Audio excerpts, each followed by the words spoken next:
Welcome to Basic Song Service lesson number 3. We got this far. Let's learn some more piano.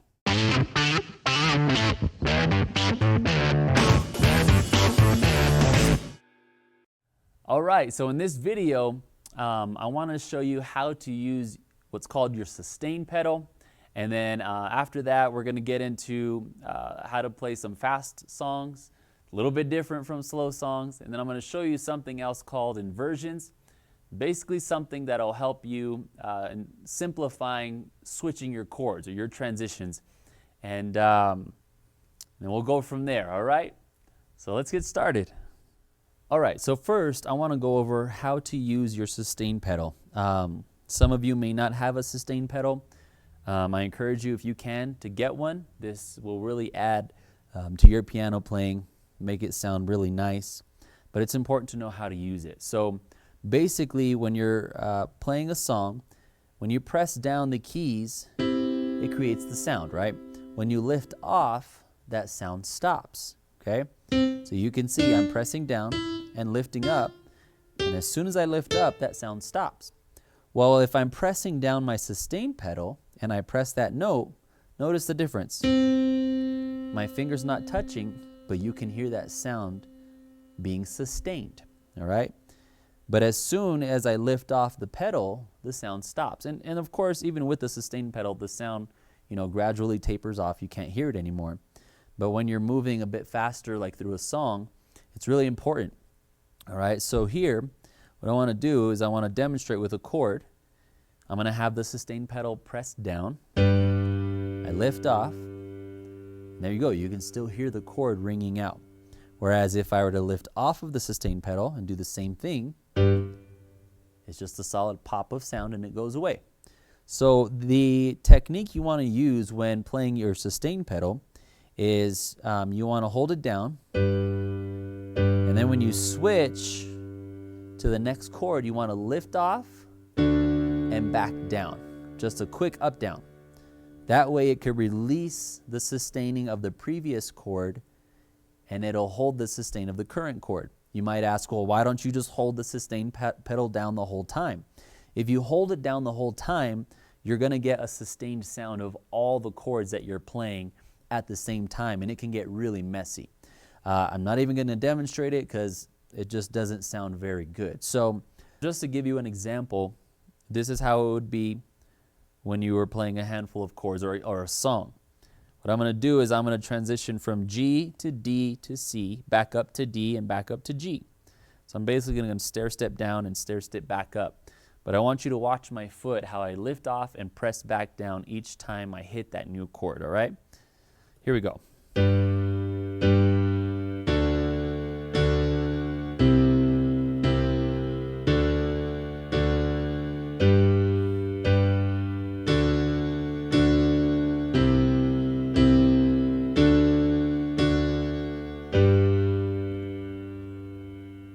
Go. All right. So practice your sustain pedal. I recommend practicing your sustain pedal technique with slow songs.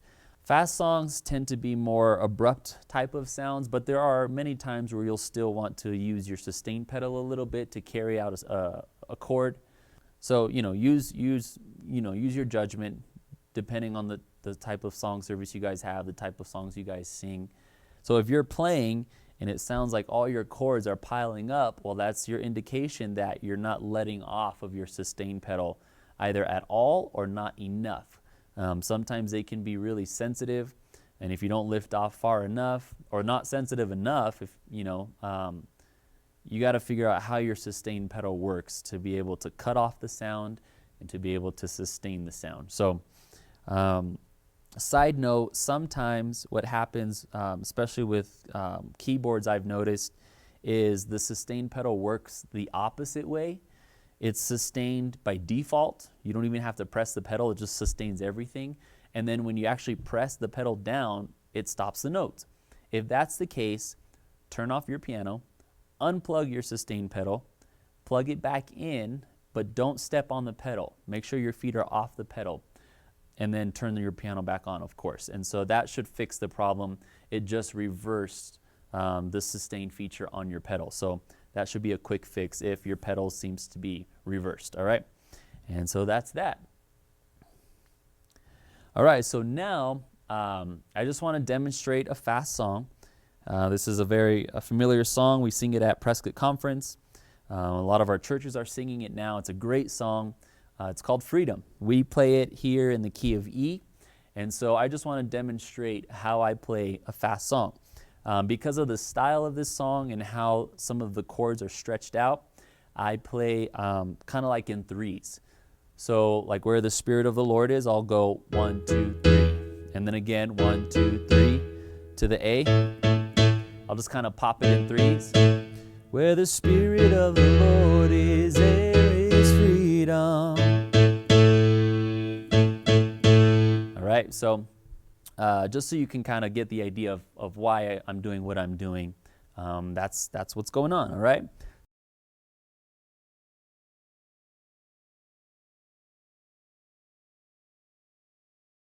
So here we go. This is Freedom. 1, 2, 3. Where the Spirit of the Lord is, there is freedom. Where the Spirit of the Lord is, there is freedom. There is peace. There is love. There is joy.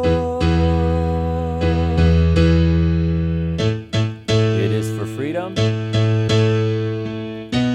It is for freedom you've set us free. So those notes can kind of be held out.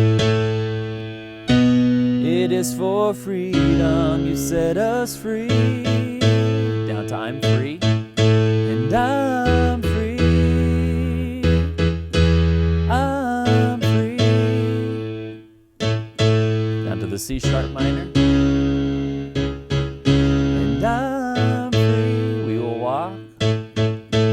We will walk in your freedom, walk in your liberty. We will walk in your freedom, walk in your liberty. We will walk in, so on and so forth. So there you go. That's more or less how you play a fast song. It's going to move a lot faster, but hopefully you've been practicing and you're able to pick this up a lot better. All right, so this next thing I want to show you, it's a trick to right hand playing, and it transformed the way I play piano, and it actually made it a lot easier for me once I understood the concept. So what I want to teach you about today is called inversions.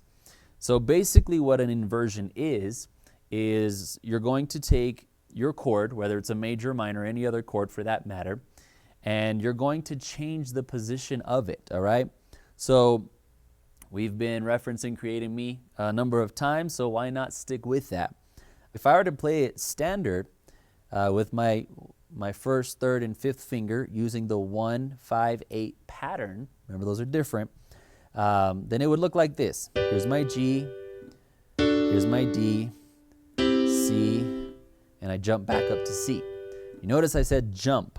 Well, what I'm doing is I'm going from C and I'm jumping a few notes up to G. As you practice, you get more accurate, but there are times where that jump leaves you room for some error and accidentally, hitting the key before it or the key after it. And so what I learned is there's a different way to play a G chord. So you'll notice the notes for a G chord are G, B, and D. All right? Now we remember those notes are all over the piano. So if I were to switch, say this D note from up here to down here, and just change my hand position, I'm still using a 1, 3, and 5, then you can play a G just like that. This is the same exact thing. Play your G up here before, you can switch it here. Now if you really want to, you can take this B note and you can even drop it down here. The danger is you're getting below your middle C line, so you might end up running into your left hand or playing, really close. just something to be aware of. There are, numbers of times where I'll play an inversion that slightly goes below middle C, just because I know where my left hand is going to be at. But that's fine. Use your judgment. And so if I were to play the same progression for creating me using an inversion, all right, so this is how I would play it.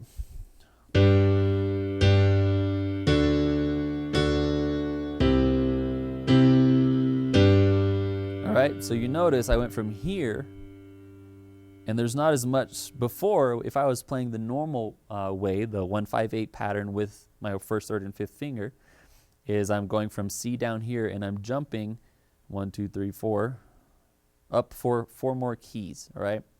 To eliminate the possibility for error, what I did is my thumb just moved up 1, and these 2 fingers just played the start of that G chord. All right? What I could do is I could drop both of these high notes, these higher notes on the G chord, the B note and the D note, I could drop them down here. All right? So what I'll do is I'll play my root note, which is the G, with my pinky, and the comfortable position is to play with your first and second finger. So then you can play same chord progression, creating me.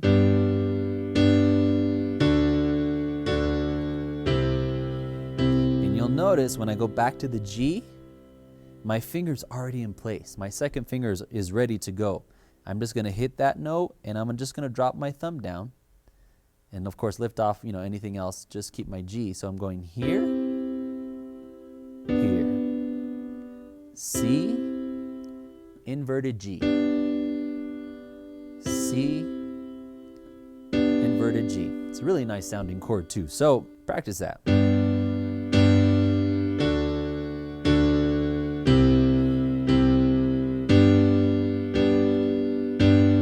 Start it over.